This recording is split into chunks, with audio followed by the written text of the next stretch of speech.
Друзі, вітаю! Це NGL Media, і сьогодні ми поговоримо про зарплати і надбавки. От скажіть, 63 тисячі гривень – це високий рівень заробітної плати, а 157 тисяч гривень – наскільки це багато для вас? Та щоб ви зараз не сказали, точно відомо, що обидві суми суттєво більші від середньої заробітної плати на ринку в Україні. За даними порталу Work.ua, середня зарплата в Україні у березні 2026 року становить 27 тисяч 800 гривень, а в діапазоні від 63 тисяч до 157 тисяч гривень щомісячно заробляють наші судді. Насправді вони заробляють значно більше, бо це лише базовий оклад українського судді, до якого виплачують надбавки. Існують доплати суддям за заняття адміністративних посад, за доступ до державної таємниці, за трудовий стаж, звісно, і за науковий ступінь.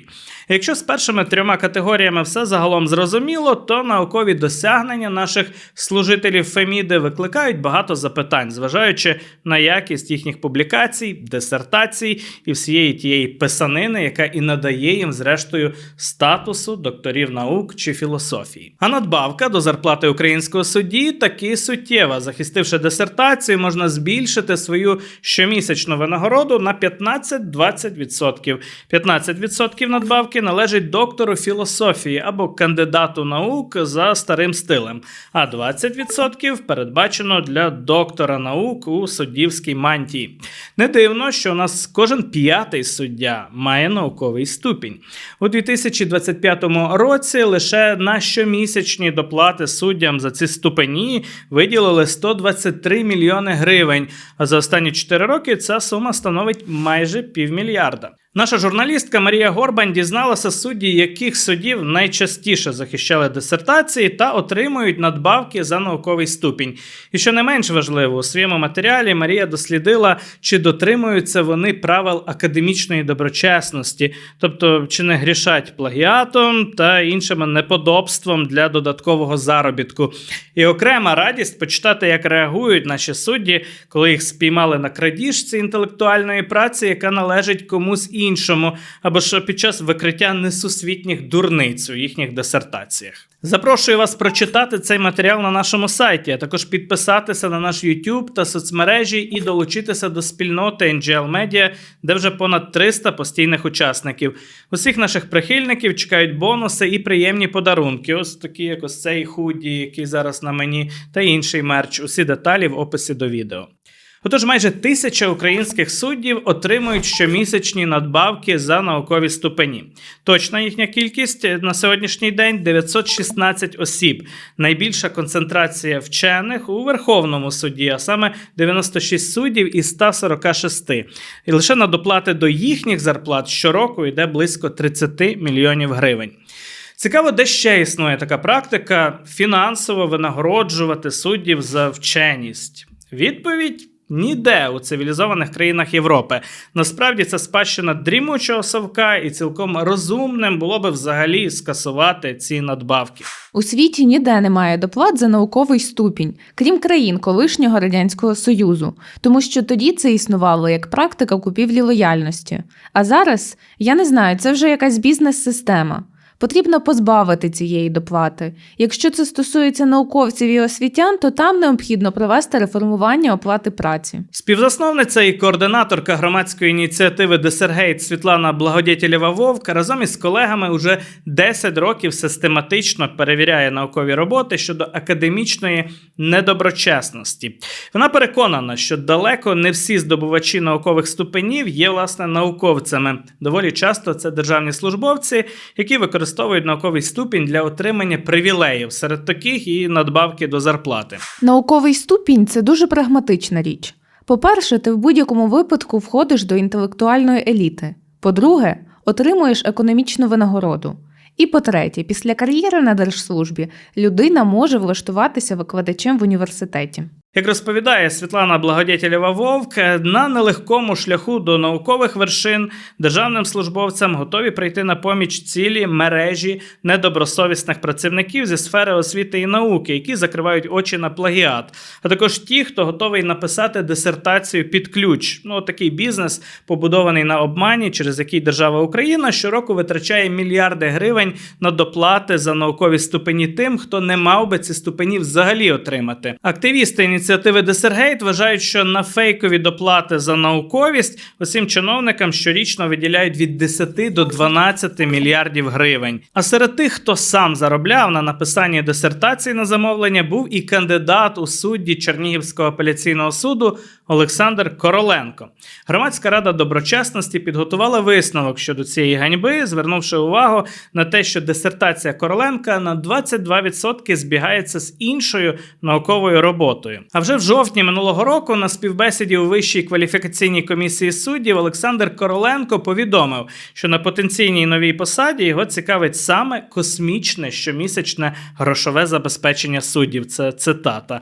А у своїй анкеті кандидат зазначив, що через низьку зарплату на попередній роботі у Держпродспоживслужбі він підробляв написанням дисертацій. Зазначаєте про те, що на останній роботі ви отримували близько 15 тисяч гривень на місяць, через що почали писати дисертації з кримінального права іншим особам, оскільки хотіли такі особисті речі, хоча ви повідомляєте про це публічно, полетіти взимку в Таїланд, купити новий айфон, спорядження для того, щоб в гори піти і пройти Чорногірський хребет, тощо, так? Непереборне бажання відвідати взимку Таїланд і зафіксувати цю подорож на новенький айфон привело Олександра Короленка до нестандартної процедури заробітку. Ця процедура, можна сказати, сама мене знайшла. Я вже працював в Держпродспоживслужбі з березня. Перший місяць літа до мене приїжджає мій знайомий. Я з ним з попередньої роботи був знайомий, і він шукав, хто б написав, він не прямо сказав, я шукаю варіант зекономити, шукаю, хто би написав роботу для моєї дружини, і запропонував мені взятися за це і назвав суму, яку він хоче заплатити за це. Так, ми домовилися, так в мене з'явилась перша робота. І за цю першу роботу Короленко отримав $6,000 і ще $500 на наукові публікації. Через рік той самий знайомий запропонував написати ще одну дисертацію за таку ж суму. Зароблені кошти Короленко, звісно, не декларував, про що щиро зізнався на співбесіді у Вищій кваліфікаційній комісії суддів. Авторство згаданих ним наукових робіт тепер належить двом суддям – Олені Ващук і Оксані Морозовській. Під час співбесіди кандидат сказав, що може підтвердити, що сам написав для них дисертації докторів філософії. А ще розповів, що при підготовці наукових робіт він безпосередньо спілкувався із науковими керівниками щодо зауважень у дисертаціях. Ви вважаєте, що це нормально? Перше, я не порушив ніякого закону. Я чесно своєю головою заробив ці гроші. По-друге, чи нормально, чи не нормально, я знаю одне, що якби я відмовив, він би пішов би, знайшов би іншого. Тобто інший би... Ми говоримо про вас. Да. З точки зору етичних, моральних підходів. У вас не було ніяких моральних дилем в цьому випадку, що от така складається ситуація? Дилем не було. Отож, жодних етичних дилем в Олександра Короленка не було. Не виникло їх і в суддів Олени Ващук і Оксани Морозовської, які досі не відмовилися від наукових ступенів і продовжують отримувати надбавки до зарплати, хоч їхні дисертації, якщо вірити зізнанню Короленка, вони самі не писали. У листопаді минулого року Вища кваліфікаційна комісія суддів звернулася до Вищої ради правосуддя, Офісу Генпрокурора і Міністерства освіти і науки України із повідомленням про зізнання Олександра Короленка. Однак наразі немає жодної інформації щодо того, чи проводив котрийсь зі згаданих органів бодай якусь перевірку. Отак і виходить, що через відсутність системних перевірок на етапі дозахисту наукових робіт випадки написання замовних текстів текстів, плагіату та інших зловживань першою виявляє вже аж Громадська рада доброчесності. Трапляються і справжні курйози в дисертаціях суддів. Наприклад, суддя Ярмолинецького районного суду Хмельницької області Андрій Соловйов у своїй кандидатській дисертації написав, що чоловіки теж можуть виношувати дітей. Зацитуємо цю перлину наукового пізнання. Не слід робити наголос на жінці, як на особі, здатній виносити імплантований людський зародок, оскільки дослідження німецьких вчених доводять, що чоловіки також здатні виконувати цю функцію. Таке відкриття у науковій роботі Соловйова з'явилося із випуску «Літературної газети» за 1986 рік. Саме на це джерело посилається автор дисертації. Вже на співбесіді у Вищій кваліфікаційній комісії суддів Андрій Соловйов пояснював, що він лише звернув увагу на нестримний хід наукового прогресу. Наука йде вперед. Як я бачу на сьогоднішній день, от я готував цей висновок, то я відповідь свою. Я відкрив інтернет, Вікіпедію відкрив, познаходив масу нових цікавих речей, які просто підтверджують те, що багато років тому написали в літературній газеті. Технології інакші, моделі інакші, але все працює. Результату поки немає, але... Без сміху такі виправдання сприймати годі. Свою дисертацію суддя Соловйов захистив понад 20 років тому, тож справно отримує свої надбавки за науковий ступінь. Як то кажуть, етичних дилем у нього теж не було. Наразі відомо лише про один випадок, коли суддя після перевірки своєї дисертації самостійно відмовився від наукового ступеня. Це суддя Нетішинського міського суду Хмельницької області Богдан Базарник.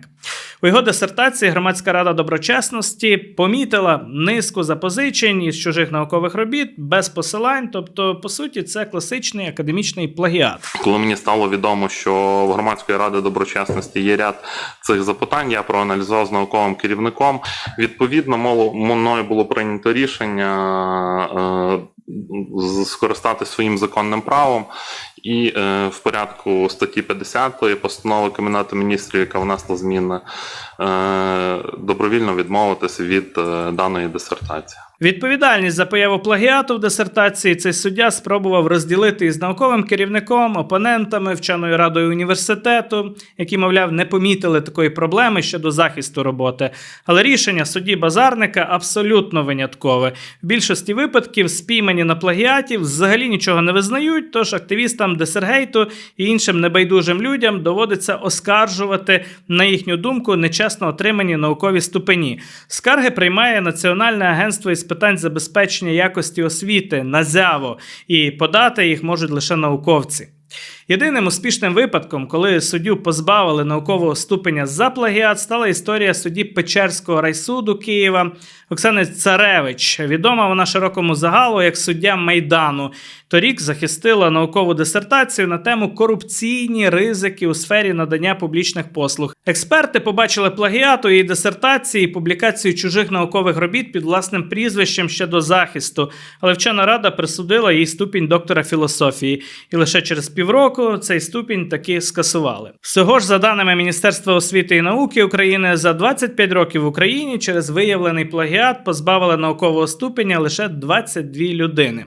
А у дисертаціях суддів плагіат зустрічається на кожному кроці. Світлана Благодетєлєва-Вовк стверджує, що з перевірених нею у 2025 році дисертацій суддів переважна більшість містить порушення, перш за все, щодо плагіату. З 52 робіт, які я перевірила, у 36 є плагіат. Це порушення академічної доброчесності. Та якщо позбавити наукового ступеня важко, але все ж можливо, то чи можна держслужбовця-плагіатора зобов'язати повернути виплачені доплати за нечесно отриманий науковий ступінь? Ні, такого механізму немає. І дехто із суддів навіть картинно нарікав, що він би повернув гроші, але існують бюрократичні перешкоди. Тож наразі відомо лише про один такий випадок, коли суддя повернув кошти за доплати від нечесно отриманого наукового ступеня.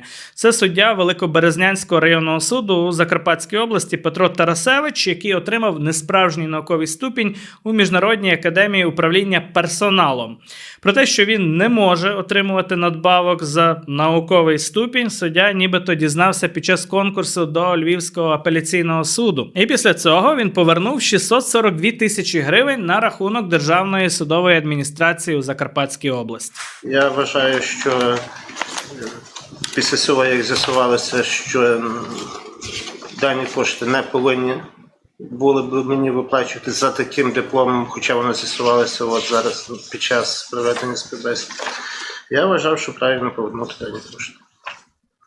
Що і зробив. Ця заява Петра Тарасевича на співбесіді з Вищою кваліфікаційною комісією суддів йому не допомогла. За результатами конкурсу він таки не став суддею Львівського апеляційного суду. Як показує досвід, чекати зізнань від учасників подібних скандалів загалом марна справа. І єдиний дієвий спосіб побороти системний плагіат та інші порушення академічної доброчесності серед державних службовців – це повне скасування виплат за науковий ступінь. Тоді й гонитва за фальшивими ступенями припиниться. У Міністерстві освіти і науки нам підтвердили, що робота над таким рішенням триває. Однак у профільному комітеті Верховної Ради з питань освіти, науки та інновацій кажуть, що далі загальних розмов і пропозицій ця ініціатива з 2019 року нікуди так і не зрушила. І тому українські судді і надалі отримують десятки тисяч гривень надбавок за свої фейкові дисертації. І цього тижня до нас прилетіла ще одна яскрава новина, про яку я коротко розповім. Скандально відомий адвокат Олексій Шевчук подав проти NGL Media позов на 100 тисяч гривень. Чим Шевчук такий відомий, зараз нагадувати не будемо. Про сумнівну діяльність цього персонажа можна почитати на нашому сайті за тегом Олексій Шевчук. Тепер же підставою для позову ображений Шевчук обрав не розслідування, в яких цей персонаж неодноразово потрапляв у поле зору NGL Media, а наш допис у Фейсбуку на підтримку спільної заяви відомих громадських організацій із вимогою прибрати його з конкурсної комісії, що має здійснювати відбір кандидатів до САП. Якщо Шевчук хоче судитися, то будемо судитися. Зрештою, участь у судовому процесі, крім організаційних і фінансових затрат, має для нас і позитивні наслідки. Тепер ми можемо отримати доступ до певних документів, які пролють ще більше світла на причетність Шевчука до зловживань системою «Шлях», скажімо, і зникнення гуманітарної допомоги у перші місяці Великої війни. Всіма цими знахідками ми обов'язково поділимося з вами. Друзі, якщо ви вважаєте нашу роботу важливою, то підтримайте її. Підпишіться на цей канал і на наші соцмережі, а ще приєднайтеся до нашої спільноти NGL Media, і ваш регулярний чи одноразовий фінансовий внесок точно піде на добру справу. Всі необхідні посилання ви знайдете в описі до цього відео. Побачимось!